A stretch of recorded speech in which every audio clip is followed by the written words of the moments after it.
Okay, I'd like to start with some discussion about diabetes, and I feel rather inadequate doing this because we have such scholars. You understand that I'm a faculty member. I didn't really tell you much about myself. I teach nursing, and my research has been in Appalachian health issues for a fair number of years. I'm very interested in family-focused care.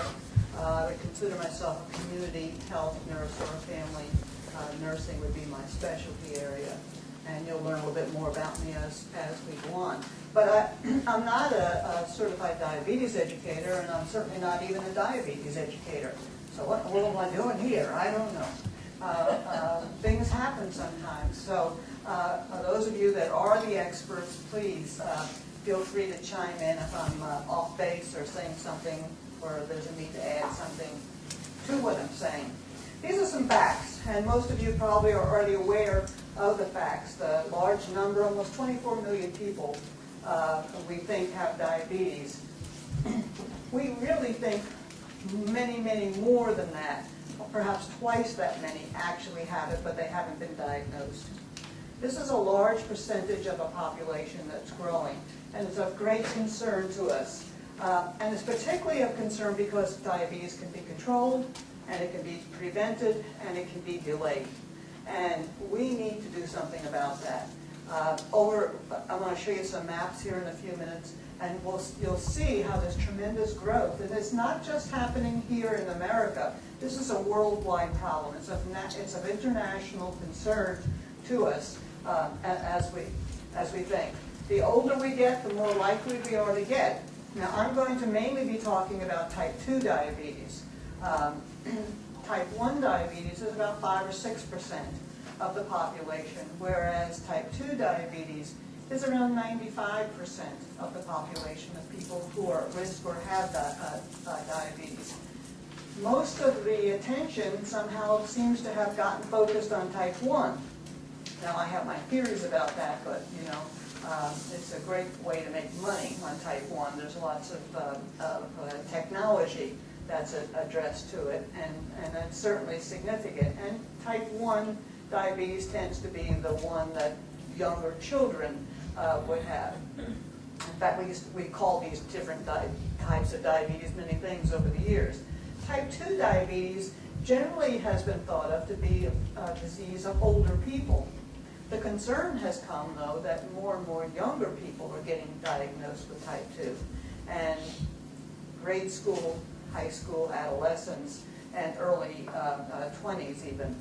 And so that's of greater concern. But nevertheless, the larger number of people that have type 2 are older folks.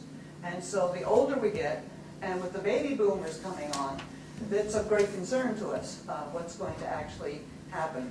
And then you can see there's a great amount of money that we spend on diabetes.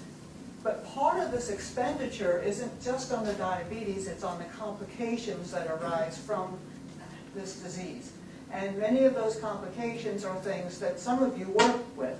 So those of you working with cardiovascular risk, the risk factors are the same. Those of you that might be working with cancer prevention, the risk factors might be the same. And so in many ways we need to think about chronic health management and chronic health care as opposed to singular. But we're primarily going to be talking about diabetes. This is a graph that demonstrates some interesting data that we found here at some researchers here at Ohio University in 2006. This is the factors that you have here. We looked at diabetes, and what we found is, you see, your left, that the prevalence and incidence of it is much higher than it is in the state of Ohio and nationwide. We have some new data that's just now being analyzed, and I just talked to the person from the Voinovich School the other day who was completing that, and we should have that data in a few months. And so I'm very anxious to see if this same numbers hold true with this new data collection, or whether we see an increase or perhaps a decrease. And this is a graph that helps you see the difference in age. And so the point being, the older we get, the higher the risk. But what's scary is that younger group keeps growing. Right? Not only the older group, but also the younger group. So we have some national concerns. You know, and these are not just here where we live, these are nationally. Right? So we've been focusing on tobacco. I look around the room, and many of you I know have worked with tobacco prevention in some form or another. And we know that tobacco is a great risk factor for other diseases. Overweight, and I'm not here to talk about any of these things particularly, but we know that it's becoming greater and greater concern, and there's many reasons why that possibly is. And one of them would be this lifestyle we have. We like to sit. That's my problem. I sit, and I sit, and I sit. And that's how we do our work. Years ago, we wouldn't have computers. We wouldn't be sitting like we do. We actually had to move around a little bit. Today, many of our jobs, much of our work, allows us to sit or only move around in very limited spaces and do very little active work. And so we have to think about how can we change that. Nutritional risks, we're talking more and more about those concerns these days. Even when we have plenty to eat, we're not necessarily getting the appropriate nutrition. I've been on a sodium hunt lately. I just suddenly got really interested in how much sodium. I'm hypertensive, right? So I'm always interested in how much sodium. And I think I don't put much salt on my food, but I've been paying attention to everything I pick up that's processed. It is amazing. Those little Asian bowls, you know, there's no salt in there for the whole week. You know, so those are the kinds of things. They're hidden nutritional risks that most of us don't really pay attention to on a day-to-day basis. And then there's the problem with obesity. So again, you know, I'm not going to bore you reading a bunch of numbers, but they're growing.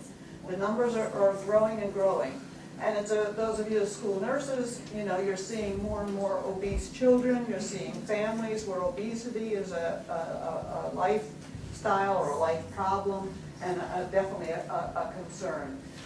And we're seeing these rates double and now triple over more than just a little bit over a decade.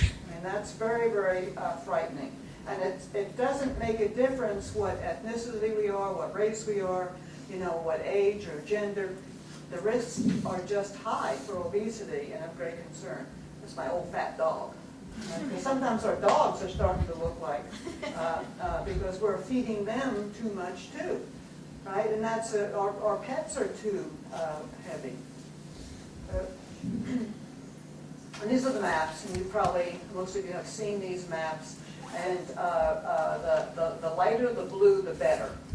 All right, so that light blue means that there's higher risk, but then you look at the nation over time, and down here at the bottom where those oranges and reds are, that's not good.